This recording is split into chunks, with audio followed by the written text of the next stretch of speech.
हाँ, hi friends, मैं Amay sir. आज और एक सम की और हम लोग बढ़ने वाले हैं। वो है, कुछ कुछ लोग उसको बोलते हैं chi square test, chi square test या एक्स स्क्वायर डिस्ट्रीब्यूशन वाला सम, कुछ भी बोलते हैं, लेकिन हम लोग काई स्क्वायर टेस्ट बोलेंगे। वेरियस नाम से उसके, लेकिन करना है हम लोग को एक ही वही टाइप के सम, मतलब नाम अलग अलग है लेकिन सम वही है। ओके, तो यहाँ पे हम लोग सैंपल टेस्ट के अंदर बढ़ने वाले हैं नए प्रॉब्लम की ओर। और ये प्रॉब्लम थोड़ा अलग है। अभी इसके अंदर स्टैंडर्ड डेविएशन, मीन, बीन ये सब कुछ नहीं रहेगा। तो ये सम पहचानने का एक आसान तरीका है। कुछ तो एसोसिएशन रहेगा, कॉम्बिनेशन रहेगा, कोई फिल्म रहेगी, उसके अंदर ये फिल्म चलेगी नहीं चलेगी, इसका एक्टर ये है वो है, ऐसा सब चलेगा। ओके, अभी हम लोग जो एग्जाम्पल लेने वाले हैं उसके अंदर देखो क्या दिया हुआ है। इसके अंदर ये दिया हुआ है, इन्वेस्टिगेट करना है, calculate association between the darkness of the eye and the colour in the father's and the son eye का कॉम्बिनेशन दिया हुआ है। ओके, अभी यहां पे देखो, ये अपना हेल्प डेस्क, हमारा जो सिखाने का जो ये है तरीका है, उसके अंदर मैं हमेशा एक साइड में आपको हेल्प डेस्क लिख के देता हूँ। हेल्प डेस्क के अंदर ची स्क्वायर टेस्ट जो है या काई स्क्वायर टेस्ट है, उसका फॉर्मूला दिया हुआ है।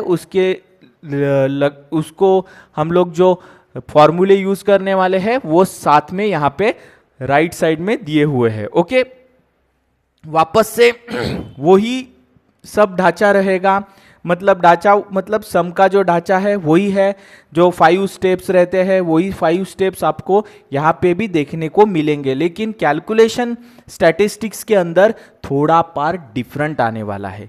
क्यों आने वाला है? काई स्क्वायर टेस्ट आने वाला है, इसके लिए बोल रहा हूं। ओके, तो काई स्क्वायर के टेस्ट के अंदर एसोसिएशन रहेगा, कॉम्बिनेशन रहेगा। वो कॉम्बिनेशन आने वाला है या एसोसिएशन रहने वाला है या नहीं रहने वाला है, इसके ऊपर हम लोग का टेस्ट एनालिसिस होने वाला है आज। ओके, तो ये कैसा चलेगा देखो, तो यहाँ पे फिल इन द ब्लैंक्स वाला सम बोलता हूं मैं हमेशा आपको।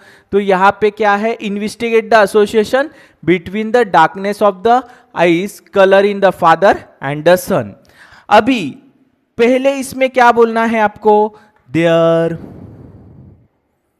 is no association between father and son। Father and son के अंदर नो एसोसिएशन है, किसके लिए? Between the darkness of the eye. तो डार्कनेस ऑफ द आई लिखेंगे हम लोग, darkness of eyes, color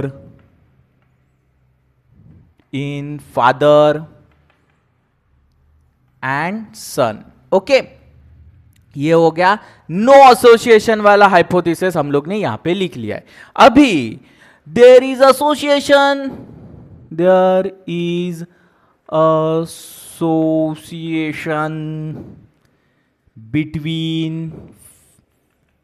father and son for darkness of the eye. Okay, वो आप समझ लो, इतना लंबा लिखने के लिए डिसीजन के वक्त हम लोग लिख लेंगे। ओके, मतलब जो नल हाइपोथेसिस है उसके अंदर क्या है कि मैं ना बोल दिया है कि एसोसिएशन नहीं रहेगा।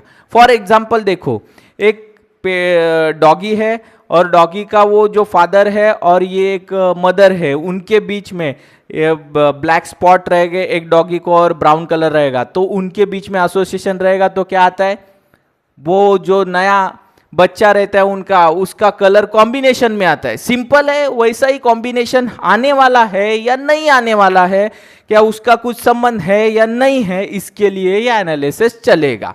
ओके, तो सिंपल है, कुछ नहीं है, लेकिन हमें ये एनालिसिस ची स्क्वायर टेस्ट से करने वाले हैं। ओके, तो स्टार्ट करते हैं कैलकुलेशन के लिए।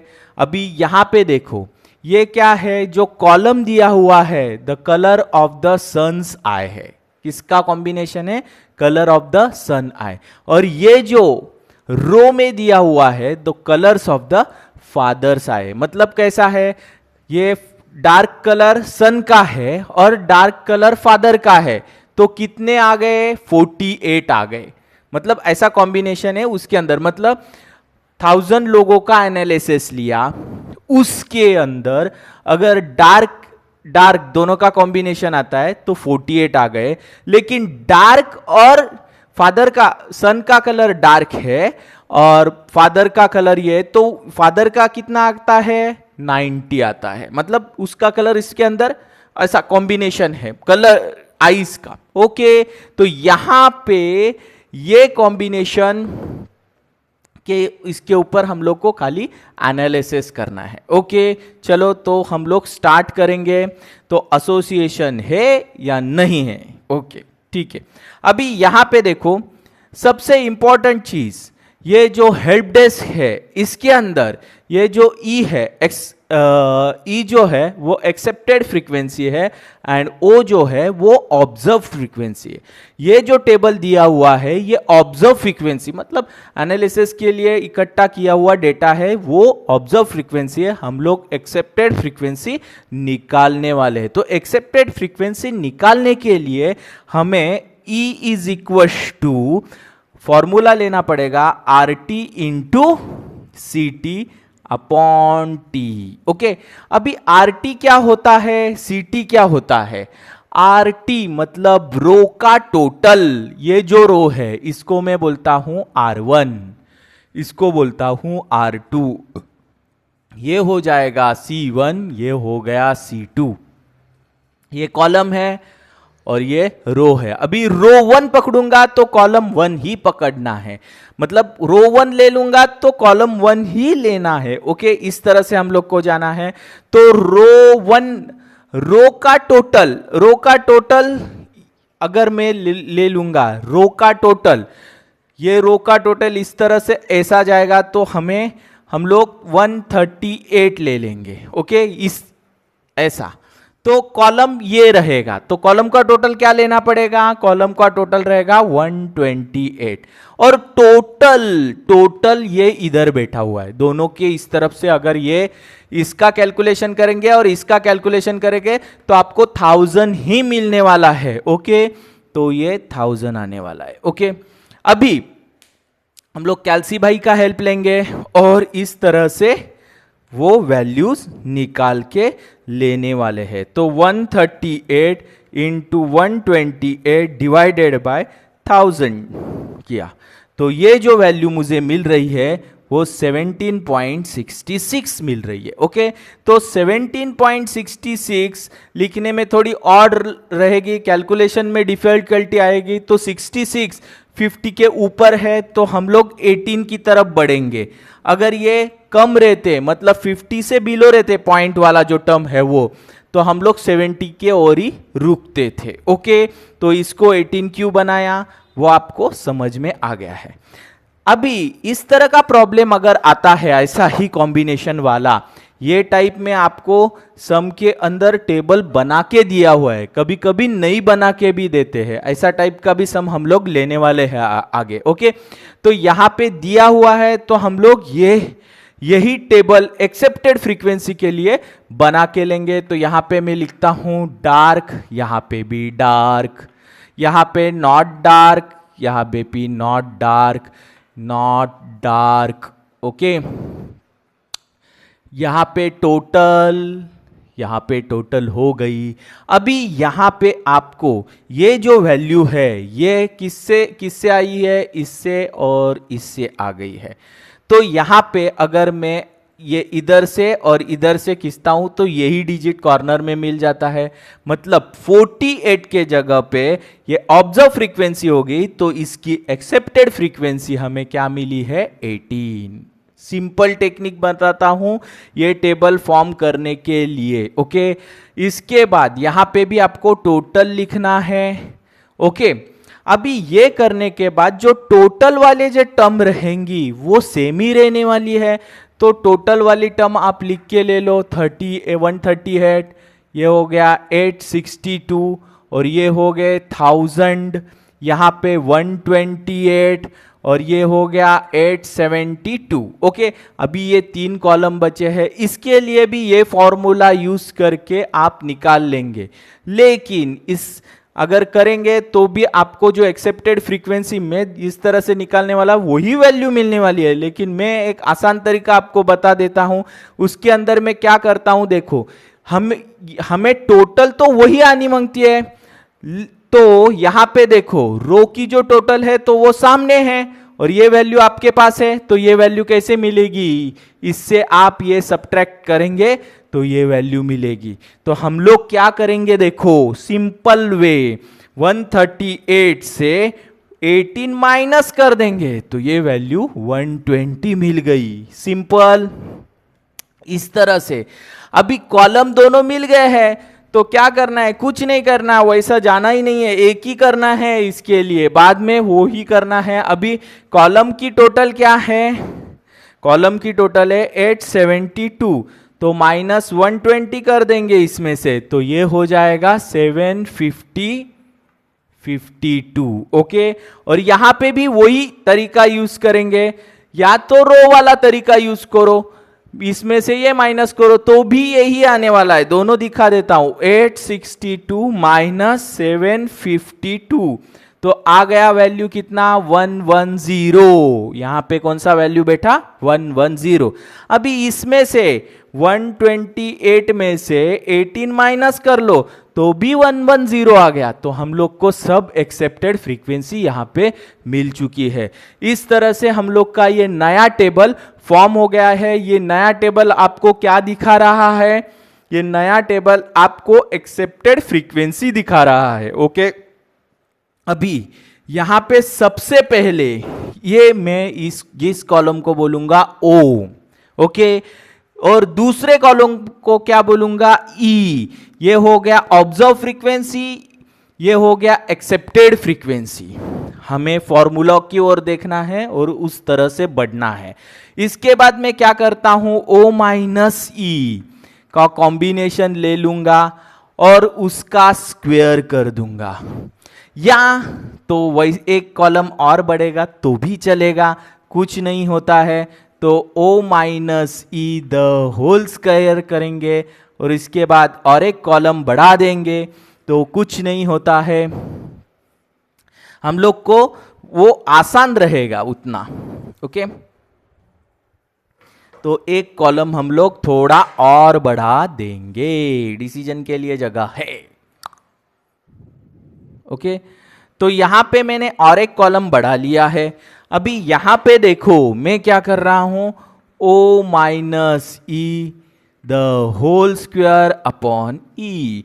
ये फॉर्मूले को देख के यानी मैं टेबल बनाया। देखो पहले ओ लिखना है, उसके बाद ई लिखना है, हमें ओ और ई का माइनस निकालना है, लेकिन उसके बाद उसका स्क्वायर करना है, बाद में ई से डिवाइड करना है। इस जिस तरह से मैंने बात किया उस तरह से मैंने टेबल बनाया। ओके, ये आसान तरीका रहता है। ओके, अभी ओ जो है वही सीक्वेंस से लिखेंगे। मैं इसको 1 नंबर दे देता हूं, इसको 2 नंबर देता हूं, इसको 3 देता हूं, इसको 4 देता हूं। उसी तरह से इसको भी नंबर जाएगा 1 2 3 4,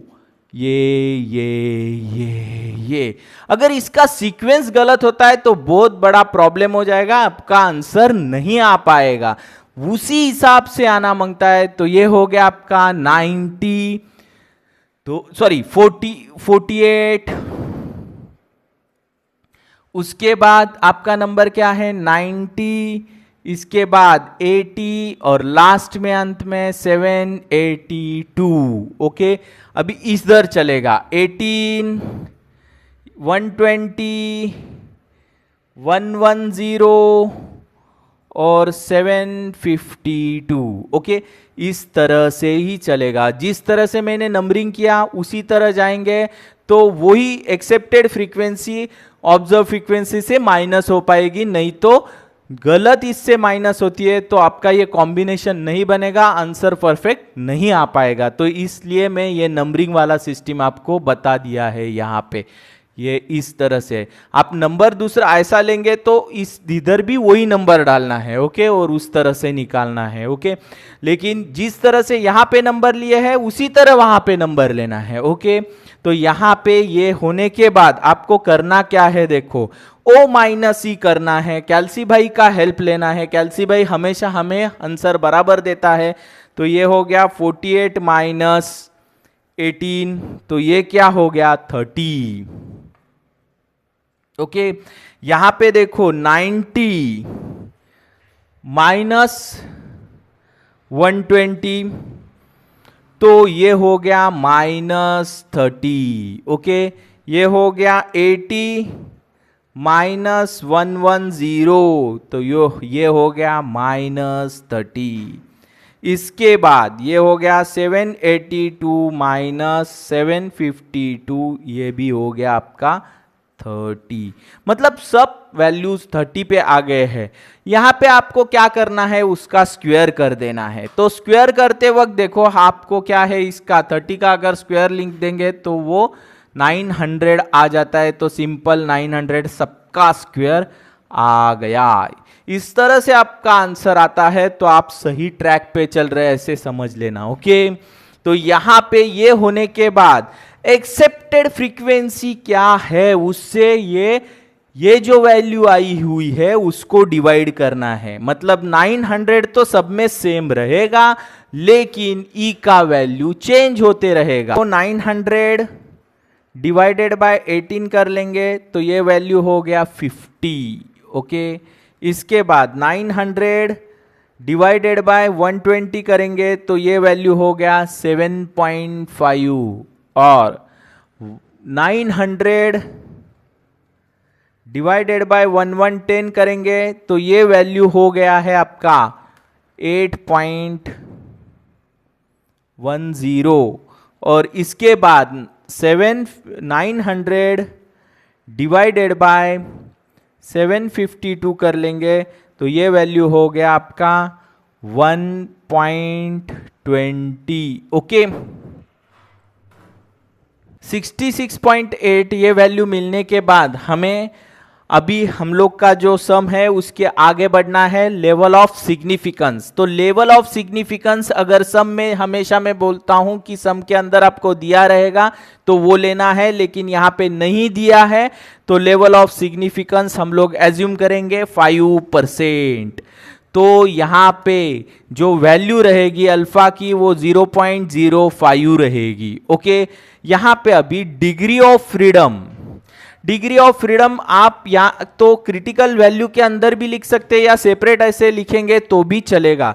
तो डिग्री ऑफ फ्रीडम के लिए फॉर्मूला क्या है, R-1 और C-1। तो रो कितने हैं देखो, ये एक रो R1, ये R2, तो 2 रो हो गए -1। कॉलम भी वैसे ही देखो, ये एक कॉलम हो गया, ये सेकेंड कॉलम हो गया, तो 2 -1, तो 1 into 1, तो मुझे क्या मिलने वाला है 1। डिग्री ऑफ फ्रीडम मुझे 1 मिल चुका है। अभी मुझे क्रिटिकल वैल्यू निकालनी है।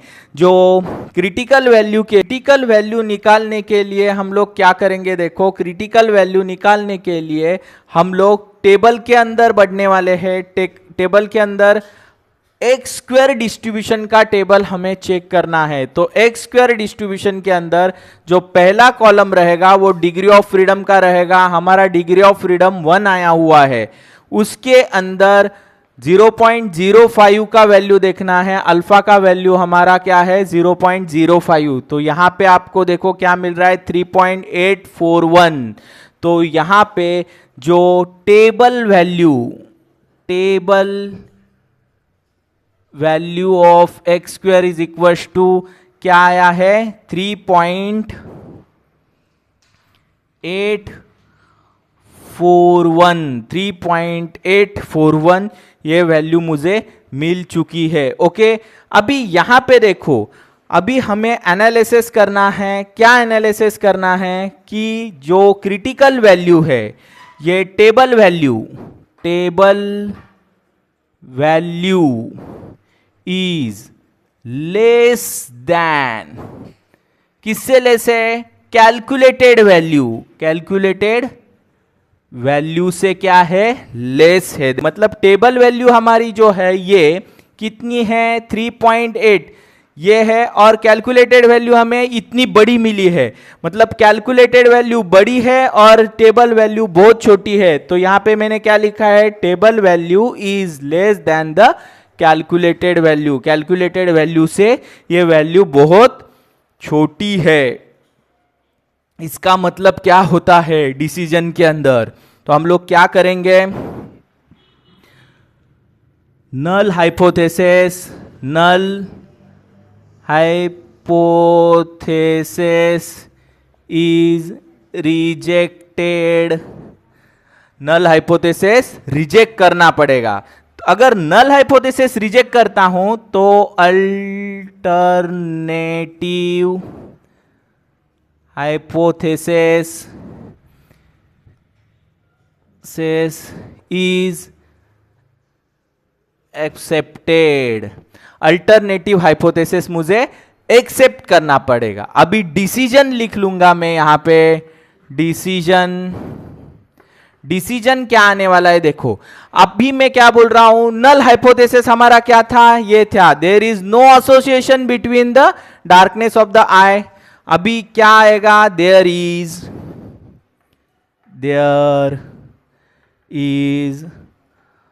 association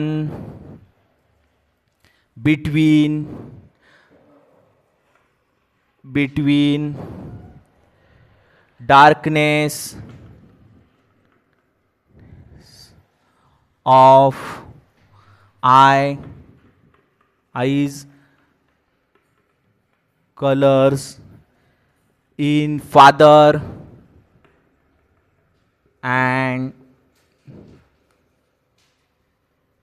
सन। ओके, मतलब अल्टरनेटिव हाइपोथेसिस हम लोग लिखेंगे, इसका मतलब होता है कि there is association between them. मतलब एसोसिएशन है, एसोसिएशन नहीं है ऐसा नहीं है, है एसोसिएशन। मतलब ये डार्क आई और जो नॉट डार्क आई है उसका कॉम्बिनेशन सन और फादर में से कुछ ना कुछ रिलेट करेगा।